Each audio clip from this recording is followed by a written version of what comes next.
When you got heat like this, you're supposed to get emotional. Marcus Garvey never supported the Moorish Science Temple, using his name to lure new recruits and followers. Just another case of mass deception. Why would Marcus Garvey support Drew Ali when Deuce Muhammad Ali was forced from the UNIA for the same Turkish rhetoric? Let me go into this. At each temple meeting of the Moorish Science Temple, Garvey was lauded as John the Baptist who prepared the way for the coming of Noble Drew Ali. When Leonard Smith, the president of the Detroit UNIA division, cabled Garvey to report that Ali was using Garvey's name to win over followers and that the UNIA members were joining his movement, Garvey replied that I know nothing of the man referred to. It is silly for people to allow every unknown person to agitate and influence them on such serious matters. I have spoken and written enough for the people of Detroit to understand the purpose of organization and not to allow strangers to decoy and exploit them by calling on or using my name. Smith to Garvey, September 19th, 1927, and Garvey to Smith, September 21st, 1927. That's right out of the UNIA papers. So you deal with it. Now you said that he did. I brought you documentation that he did. That's right. That's right. Now, check this out.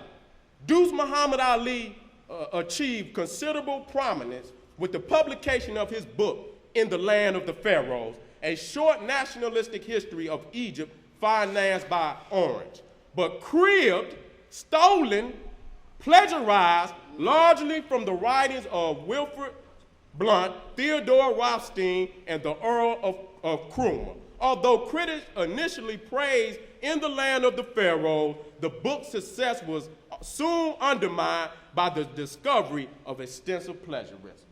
Now that brings me back to Noble Drew Ali. Damn. I mean, what y'all want me to do? Y'all want me? Drew Ali is a master plagiarist and one of the more profound literary thieves of the 20th century. And I got that out of some books, but I just had to bring it streetwise. That's what they say. Chapters 2 and 19 from the Aquarian Gospel of Jesus Christ by Levi. Chapters 20 through 44 from Unto Thee I Grant. And they say chapters 1, and I mean, that ain't much, 45 through 48 originally by Noble Drew Ali. So they suppose. So you can, if you want it, I know you ain't gonna go through all these chapters, but this is how it's broken down. How the chapters in the Circle 7 Quran correspond with the chapters in the Aquarian Gospel of Jesus Christ. There it is. If you have to go back and do your research, I gave it to you. Okay? So you can go and break them down, each chapter in the Circle 7 Quran, and this is Unto Thee I Grant, which you can get in the Rosicrucian library, which is going to bring me to the Rosicrucian.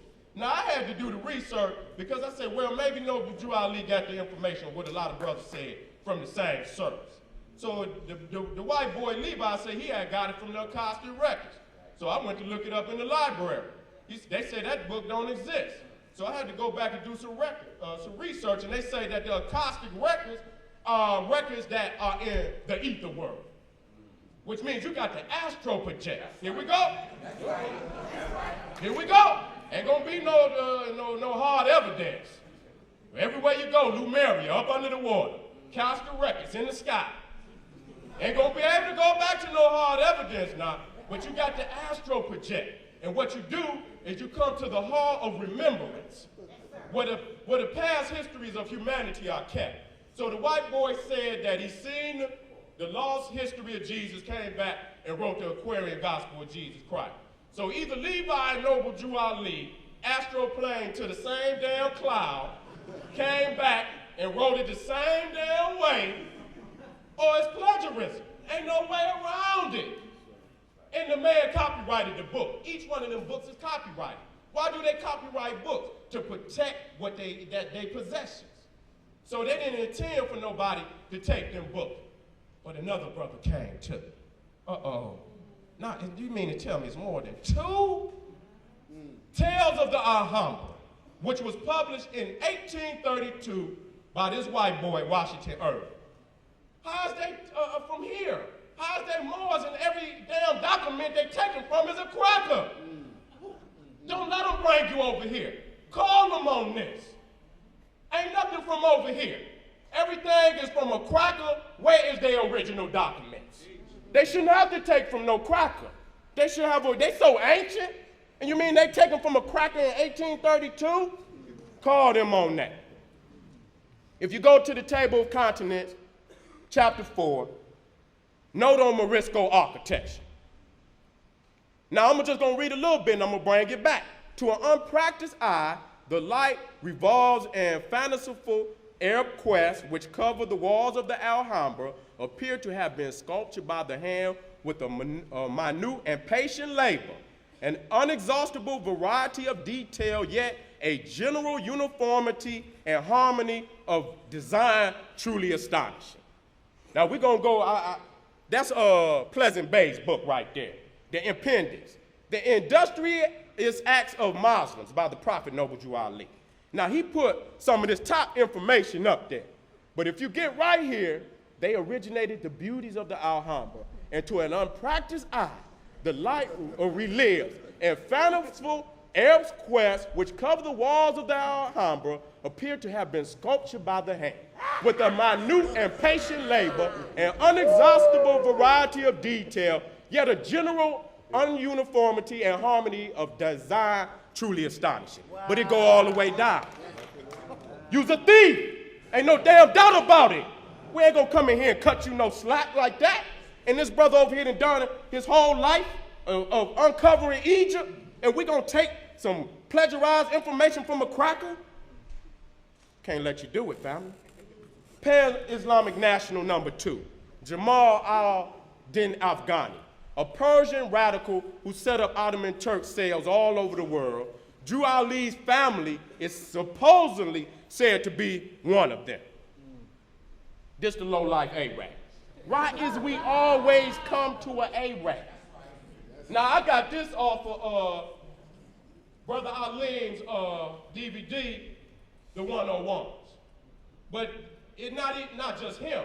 I was doing the research and the documentation from a sister, Alim-Bey, also documents this, that his family had been initiated into a Sufic order. He's a Sufi. And he's an Ottoman Turk agent, and what the Ottoman Turks was trying to bring about is what you call pan-Islamic nationalism, or a pan-Islamic empire, where damn near half the world is up under their rule. And so he sets out, he's just the Bin Laden of his day. You understand what I'm setting up saying? I ain't saying it in a negative way. He's fighting for his cause, but somehow they ended up in his cause.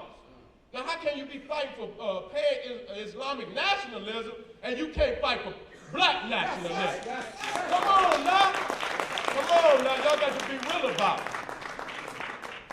Now, this is, I got this out the Black Crescent by Gomez. This is reported by Wilson, Sacred Drift, page 1516, and is based on the unpublished essay of Alim-Bey of the Moorish Academy of Chicago. Furthermore, according to Bey, the Drew family had been settled in Newark, New Jersey in the early 1800s. There they encountered the master adept, Jamal al-Din Afghani, who was visiting the United States in the winter of 1882-1883. The Drews were then initiated into al-Afghani's political brethren of purity of the Akhwan al-Safa, Sufi, whatever you want to call it. Now this is a map of pan-Islamic, the empire they want to bring about. This is their vision. Now I'm gonna blow this up so you can see this. See how it emanates from Turkey. See, this is what they're trying to bring about. So when they bring you over here and they talk about over here, you take them right here, because this coming out the foundational work. Make him come out of the foundational work. Call him on that. Call him on it now. This the bridge, this the Anglo Empire today. They got you looking over here while these crackers and Arabs is raping our land. You can't stand for that. These same damn Turks own every gas station in Detroit, every liquor store, everything. That's right. How do they do it? Somebody signed up for that. That's right. And Dr. Clark had wrote that book, Who Betrayed the African Holocaust. We're going to have to revise that. I need some water. We're going to have to revise that. Here's your friendship treaty. Here's your friendship treaty right here. But ain't none of our friends up there. They signed a friendship treaty, but ain't none of them our friends. How the hell you gonna sign a friendship treaty while these peckerwoods is raping our sisters in slavery? That's traitor. That's traitor every day, all day. Here it is, shaking hands. So now you see this Arab is the king of Africa. They done made him the president of the African Union.